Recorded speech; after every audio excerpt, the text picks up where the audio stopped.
Hello everyone, thank you for watching my videos, and I love the questions. It's because of those questions I came up with this idea of doing a dye series of videos on going back to the basics, those before, during, and after steps that are really important to the dye process.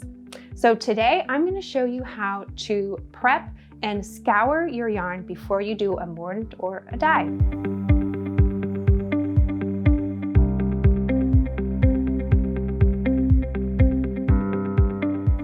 So you bought some wool. If you ordered it online, it likely came looking something like this. This is a hank. Oops. This is a hank, and this is perfect for mordanting or dyeing. If you were like me, you went to your local craft store and you bought something like this, which is perfect for dyeing. However, you can't add it to the dye pot looking like this. So I'm going to show you two methods of turning this into this. For this first method, you will need 2 chairs. 1 chair will work, but 2 is ideal. And you're going to leave a little bit of space between the 2 chairs. Take your yarn, pull off your sleeve. You can pull from the center, the outside, that part doesn't matter. And you're going to start off by making 1 loop around the chair and tying. Like this. And now all you're going to do is literally wrap this yarn around the chair. Let's see. And you're going to keep going until all the yarn has been wrapped around the 2 chairs. Super simple.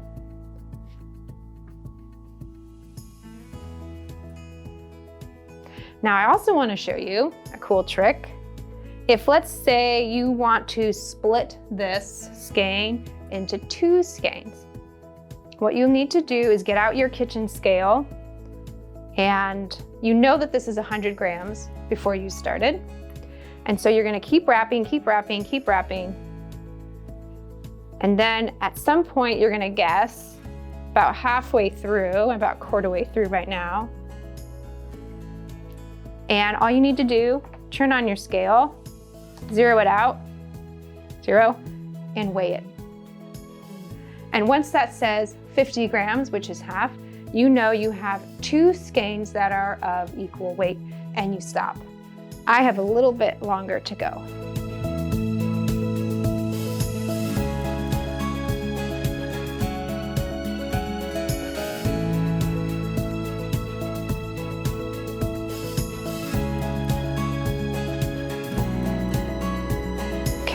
Weigh.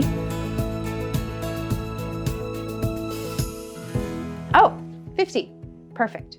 So at this point, we will cut, because I'm going to make 2 skeins out of this one. If you want just 1 skein, keep going. So now that I've finished winding, all I need to do is go back to that original spot where I tied it on, untie it, and I'm going to make a new knot right here. And then cut.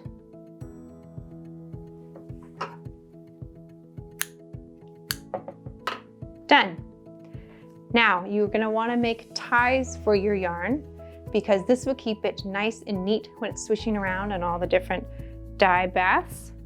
So you're going to loop it around one end like this, the other end kind of like this, kind of similar to a figure 8.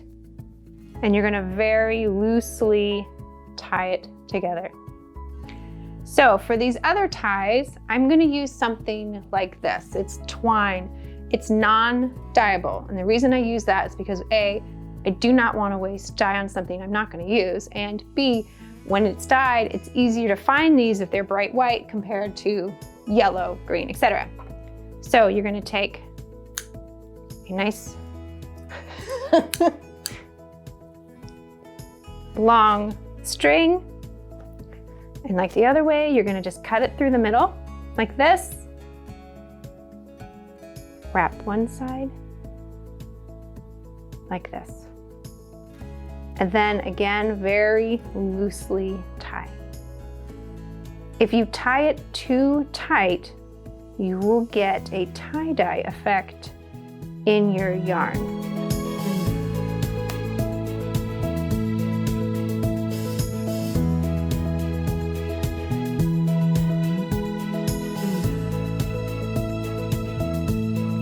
Okay, now let me show you method number 2 using a nitty knotty for the knotty knitter. That's hard. I have to deal with it. And I inherited this from my mom, as you can see, but you can buy them online. And this is another really fantastic way to make a skein. So all you need to do is wrap it around one end, like so. Here, let me do this. So you're gonna wrap it around one end, tie it loosely, because you will need to untie it, like so. And then you're gonna hold it like this. And you are going to basically make something kind of like a figure 8. So you're gonna wrap it around one end, like this, and then up over this end. And then back here. My yarn is rolling all over the ground and that's not helping. Okay, like this. Up, again, top. Keep these pushed to the end. Wrap around, whoops. Push to the end. Wrap around, push to the end. My yarn is stuck. My yarn is wrapped around everything else. Hold, please. Same motion over and over and over. It's like you're making these giant V's. And keep doing it loosely, because if you do it tight, it is not easy to get it off.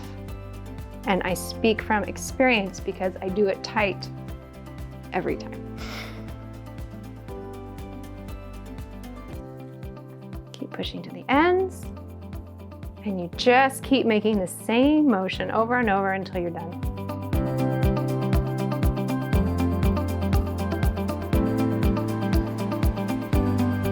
Stopping to remember to push to the ends.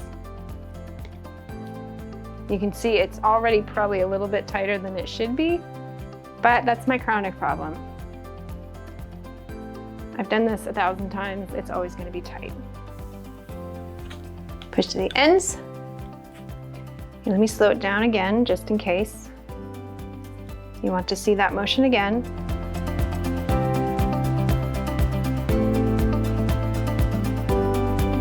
So, front, bottom, top, bottom, front, bottom, back, top, bottom.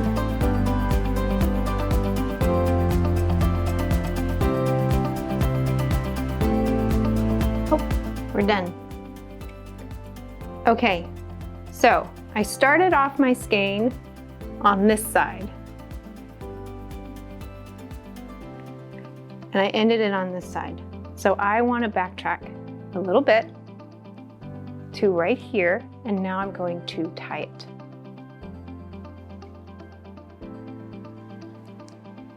So this is why you do this knot loosely. Let's hope that I did it loose enough.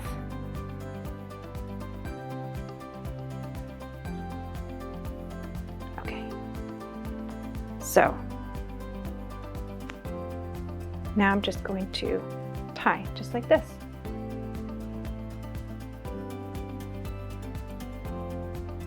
Again, remember, tie loosely. Now this is nice and long, oops. This is nice and long, so I can use this part as the rest of my first tie that I'm gonna make, just like I did with the other skein. So I'm gonna cut it nice and long like this. And I'm gonna make that same figure 8 motion.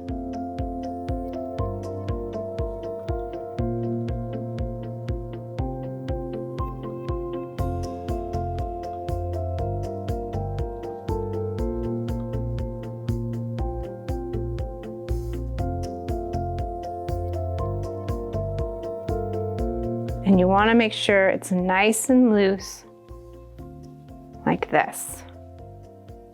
Now I want to make a few more ties around each of these, and then I can pull it off. And for these ones, I'm going to use my twine again.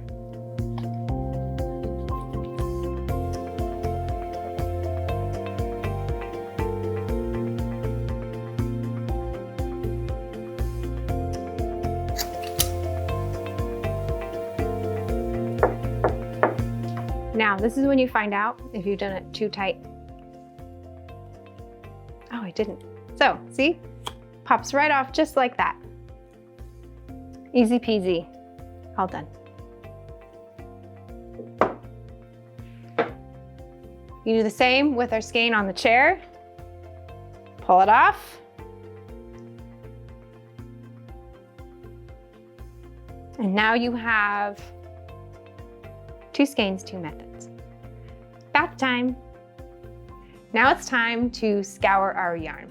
Scouring simply means we're going to give our yarn a nice, warm, soapy bath.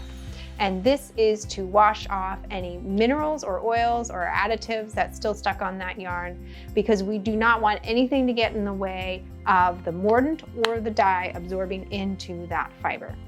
Now I'm using wool, which is an animal fiber. If you are trying a cotton or a linen fiber, you're going to need to do a second scouring process that I'm not going to cover today.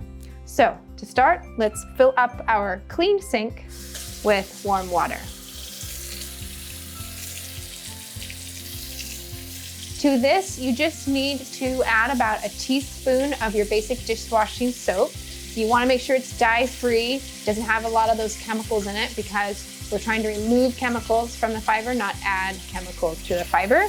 You don't need to fill your sink all the way up, just enough so that your skeins can move around freely. We have a little bit longer to go. Okay, call that good. Once I turn the water off is when I'm gonna add my soap, because I don't want big suds. I think that's about 2 teaspoons. It's not an exact amount. They also sell like scouring detergent, but I've never used it. I think this works just fine. So I've swirled and mixed that soap in so it's a nice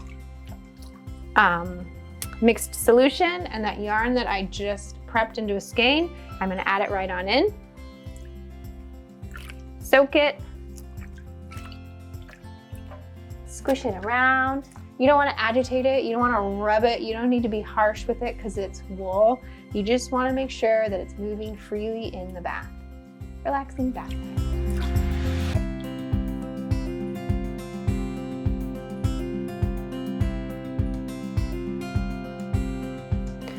After you've let them sit in that warm bath for 15-20 minutes, now you just need to rinse.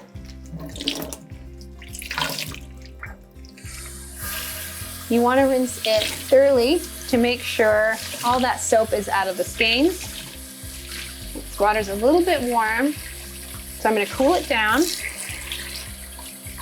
Again, you don't want to rub the yarn, you don't want to agitate it, just gently squeeze that water out.